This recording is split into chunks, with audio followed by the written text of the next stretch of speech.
आज हम लोग शुरू करने जा रहे हैं उपराष्ट्रपति। संविधान के अनुच्छेद 66 के अनुसार उपराष्ट्रपति का निर्वाचन संसद के दोनों सदनों के सदस्य से मिलकर बनने वाले निर्वाचकगण के सदस्य द्वारा अनुपातिक प्रतिनिधित्व। तो बताइएगा संविधान के कितने अनुच्छेद के तहत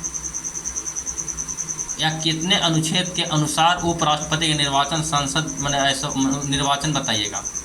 तो उपराष्ट्रपति 66 अनुच्छेद के तहत के पद्धति के अनुसार एकल संक्रमणीय मत द्वारा होगा और ऐसे निर्वाचन में मतदान गुप्त होगा।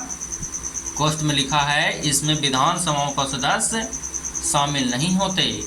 अहर्ताएँ क्या क्या है? तो अनुच्छेद 66 के अनुसार उपराष्ट्रपति के चुनाव हेतु निम्नलिखित अहर्ताएँ होनी चाहिए। पहला है कि वह भारत नागरिक होना चाहिए, वह 35 वर्ष की आयु पूरी कर चुका हो। तीसरा है कि वह राज्यसभा का सदस्य बनने के लिए अहिर्त हो। चौथा है वह लाभ के पद धारण नहीं करता हो, वह लाभ के पद पर ना हो, यानी कोई सरकारी नौकरी नहीं करता हो, ऐसे मतलब बोला है। शपथ है उपराष्ट्रपति अपना पद ग्रहण करने से पहले राष्ट्रपति अथवा उसके द्वारा नियुक्त किसी विधेयक के सम्मुख पद एवं गोपनीयता को शपथ लेता है। पदावधि अनुच्छेद 67, पदावधि करेगा तो अनुच्छेद 67 और पद मुक्ति हो जाएगा था 68। पदावधि 67, पद मुक्ति 68। पदावधि कितना अनुच्छेद देता है? 67 और पद मुक्ति कितना? 68। तो अगला पॉइंट बोलता है कि उपराष्ट्रपति की पदावधि पद ग्रहण करने की तारीख से 5 वर्ष की होती है। वह अपना त्यागपत्र राष्ट्रपति को संबोधित कर देता है। ठीक है। तीसरा बोला है कि उपराष्ट्रपति राज्यसभा को ऐसे संकट के द्वारा अपने पद से हटाया जा सकता है जिसे राज्यसभा का तत्कालीन समस्त सदस्य ने बहुमत से पारित किया हो और जिसे लोकसभा सहमत हैं, लेकिन ऐसे प्रस्ताव को लाने हेतु 14 दिन के पूर्व सूचना उपराष्ट्रपति को देना आवश्यक होता है। कितना दिन पहले सूचना देना आवश्यक होता है? प्रस्ताव लाने हेतु कितना दिन पहले सूचना देना होता है? तो 14 दिन। उपराष्ट्रपति के पद निम्न कारणों से रिक्त हो सकता है: 5 वर्षीय पदावधि की समाप्ति पर, उसके द्वारा त्याग पद दे देगा तब, मर जाएगा तब, बर्खास्त करने पर। उपराष्ट्रपति पदावधि पूर्ण होने के बाद भी पद पर बना रह सकता है। उपराष्ट्रपति पदावधि पूर्ण होने के बाद भी पद पर बना रह सकता है जब तक कि उसका उत्तराधिकारी पद ग्रहण नहीं कर लेता है।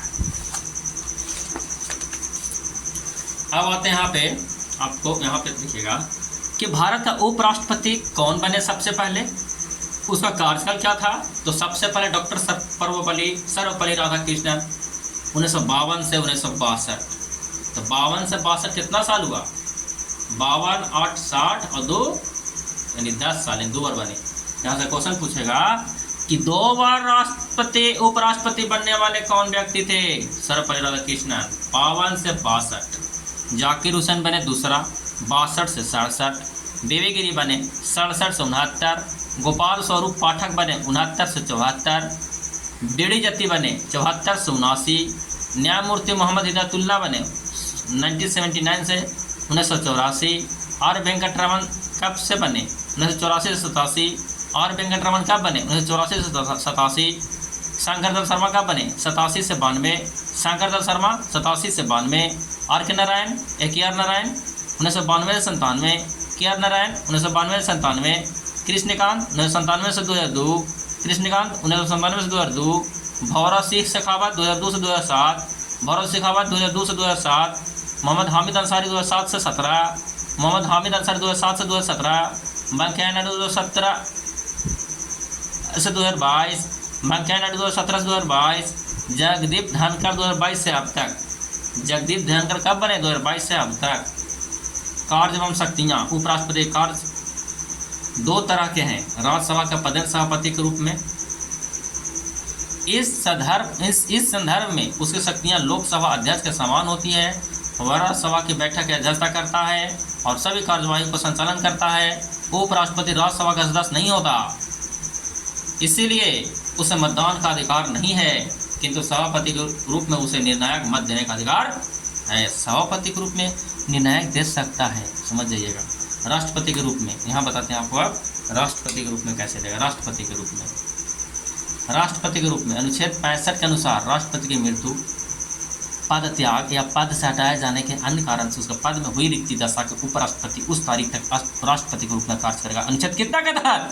तो 65 के तहत बता सकता है कि अगर राष्ट्रपति मर गया, पद त्याग दिया, तो अनुच्छेद उपराष्ट्रपति काम करेंगे। अगर राष्ट्रपति नहीं रहेंगे ना तो उपराष्ट्रपति काम करेंगे। अनुच्छेद यहाँ से पूछा हुआ क्वेश्चन, इसलिए मैं जो चिल्ला बताने का काम कर रहे हैं यहाँ पे याद रखिएगा। अनुच्छेद 65 के तहत जिस तारीख की ऐसी रिक्ति को भरने के लिए निर्वाचित नया राष्ट्रपति अपना पद ग्रहण करता है, उपराष्ट्रपति का वेतन राज्यसभा अध्यक्ष होने के कारण मिलता है। उपराष्ट्रपति का वेतन राज्यसभा अध्यक्ष होने के कारण मिलता है, लेकिन जब उपराष्ट्रपति किसी आवधिक या कार्यवाहक राष्ट्रपति के रूप में कार्य करता है तो उसे राज्यसभा के सभापति के रूप में मिलने वाला वेतन नहीं मिलता, अपितु उसे राष्ट्रपति को प्राप्त होने वाला वेतन व भत्ते आदि मिलते हैं।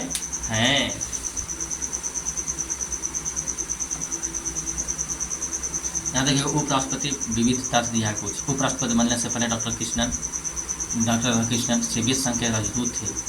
उपराष्ट्रपति बनने से पहले डॉक्टर राधाकृष्णन सोवियत संघ के राजदूत थे। उपराष्ट्रपतियों में गोपाल स्वरूप पाठक, बीडी जत्ती, मोहम्मद हिदायतुल्लाह, कृष्णकांत व भौरव सिंह शेखावत ऐसे उपराष्ट्रपति हैं जो राष्ट्रपति नहीं बन सके। मोहम्मद हिदायतुल्लाह कार्यवाहक राष्ट्रपति बने थे। बीबी गिरी इस बात पर सबसे कम समय रहे। उपराष्ट्रपति सबसे कम कौन रहे? तो उपराष्ट्रपति सबसे कम बीबी गिरी रहे। अब तक डॉक्टर राधाकृष्णन, मोहम्मद हिदायतुल्लाह तथा डॉक्टर शंकरदयाल शर्मा ही निर्वोध उपराष्ट्रपति चुने गए हैं। बोलेगा निर्वोध उपराष्ट्रपति कौन कौन चुने गए हैं? तो कृष्णन जी, हिदायतुल्लाह, शंकरदयाल शर्मा। उपराष्ट्रपति निर्वाचन संबंधी विवादों पर सर्वोच्च न्यायालय का फैसला अंतिम होता है। उपराष्ट्रपति निर्वाचन संबंधी विवाद होगा ना तो सर्वोच्च न्यायालय का फैसला अंतिम होगा। अनुच्छेद 71 के तहत केंद्रीय मंत्रिपरिषद का संक्षिप्त वर्णन संविधान अनुच्छेद 74 से 75। केंद्रीय मंत्रिपरिषद 74 से 75 दिया जाता है। राष्ट्रपति को सहायता और सलाह देने के लिए मंत्रिपरिषद अनुच्छेद 74 कहेगा कि राष्ट्रपति को सलाह देने के लिए सलाह देने के लिए कितने अनुच्छेद के तहत मंत्रिपरिषद बनता है? तो मंत्रिपरिषद 74 राष्ट्रपति को उसका कार्य एवं कर्तव्यों के संपादन में सहायता एवं सलाह देने के लिए एक मंत्रिपरिषद होगी जिसका प्रधानमंत्री होगा। राष्ट्रपति ने मंत्रिपरिषद की सलाह के अनुसार कार्य करेगा। यदि राष्ट्रपति चाहे तो वह मंत्रिपरिषद को एक बार पुनर्निर्वाचन के लिए कह सकता है, लेकिन वह ऐसे पुनर्विचार के बाद दी गई सलाह के अनुसार कार्य करेगा। दूसरा बोला है कि मंत्रियों द्वारा राष्ट्रपति को दी गई सलाह पर किसी भी न्यायालय में जांच नहीं की जाएगी। मंत्रियों के बारे में अन्य उपबंध है 75। प्रधानमंत्री की नियुक्ति कहेगा मंत्रियों के बारे में अन्य उपबंध कितना के तहत है? 75। प्रधानमंत्री की नियुक्ति राष्ट्रपति करेगा। प्रधानमंत्री की नियुक्ति कौन करता है? तो प्रधानमंत्री की नियुक्ति राष्ट्रपति करेगा और अन्य मंत्रियों की नियुक्ति राष्ट्रपति करेंगे, लेकिन प्रधानमंत्री के सलाह पर करेंगे। ये पहला अनुच्छेद में मंत्री के बारे में अनुच्छेद 75 में आता है। 91वां बोला है कि 91वें संविधान संशोधन 2003 में आया। 91वां संविधान संशोधन कब आया? 2003 में आया। यह प्रावधान दिया गया कि मंत्रिपरिषद में मंत्रियों की कुल संख्या प्रधानमंत्री को शामिल करके लोकसभा कुल सदस्य की संख्या 15% से अधिक नहीं होगी। किसी भी राजनीतिक दल से संबंधित कोई भी संसद सदस्य यदि 10वीं अनुसूची का अधीन दल बदल के आधार पर संसद के सदस्यता के लिए आयोग घोषित कर दिया गया है तो उसे मंत्री नहीं बनाया जाएगा। दल बदला अगर देखिए किसी भी राजनीतिक दल से संबंधित कोई भी संसद